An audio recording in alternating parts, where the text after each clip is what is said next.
two COVID-related observations about underpayment of wages. So the first is obviously the Fair Work Ombudsman, like every other organisation, has had to do a giant pivot with their own people, making them safe, continuing to be able to operate, and of course being the primary and authoritative source of advice for many businesses about the rules, which have been changing at lightning speed, just extraordinary.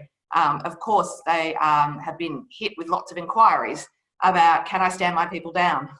Probably not. The answer there is no, more likely than yes. And I agree with what Nick said earlier about the Wild West period. I was spending a bit of time going, how do they think they're doing that? Which leads to the second observation, right? Some of that Wild West conduct would not have been valid one way or another. It might have felt like the right thing to do. It might have even been done with some degree of agreement. So that this ability, as we all know, that the best way to get through this is for people to sit down and discuss what's necessary and agree. But that's often lawful because you've had that consultation and discussion, but not always. And so if you've stood people down and that was not a legit stand down, noting that the stand down clause in the Fair Work Act is very narrow and it uses language built for a production line, language around stoppages, for example, or machinery breaking down. If you've stood people down and ceased to pay your full-time workers, noting that your casuals, you don't need to worry about this, you can just let them go, and it turns out that stand down wasn't legit, then you should have paid them for that period. And that is an underpayment that legally people are entitled to. So as a result of COVID, we are seeing some conduct that could be problematic in the future. What will the regulator's posture be to that? Well, the law is the law.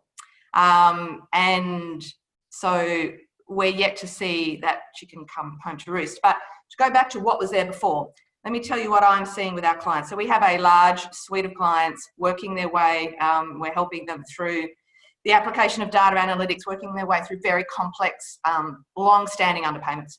And many of these clients have already begun their engagement with the Fair Work Ombudsman. Some of you might be aware that the Fair Work Ombudsman recently wrote to a large number of chairs and CEOs, basically putting them on notice they need to get their act together around underpayment of wages and compliance generally. And that certainly had an impact. We've had a lot of inquiries where people are asking us to review what they're doing. The unravelling of annualised salary arrangements continues to be a challenge for a lot of businesses, and one of the root causes of long-standing underpayments where there's been a great unravelling because of a great divorce. And that divorce is that the setting of remuneration has been happening over here in a bubble with remuneration people who do market benchmarking and the like, with little or no reference to an underlying instrument, an award or an EBA and a classification, and there's no link between the two. And so we're seeing a lot of that as well. And while the Fair Work Ombudsman, like everyone, had to deal with implications from COVID-19 and huge demand, no doubt, on their excellent services, information and advice and the like around the rules and the changing of the rules, this work hasn't gone away. The Fair Work Ombudsman we have many clients. Every week there's another client having another discussion with the Fair Work Ombudsman. And if you want to know how these are ending, well, most of them haven't ended yet. Most of them haven't been resolved. But take a look at the enforceable undertaking involving one of our airlines, which is on the Fair Work Ombudsman's website. If you'd like to get a sense of the sorts of terms that the Fair Work Ombudsman is asking businesses to sign up to when they have had to concede that there's been an underpayment. And they are pretty onerous. They include contrition fees that are calculated as a basis of as a percentage of the cost of the underpayment.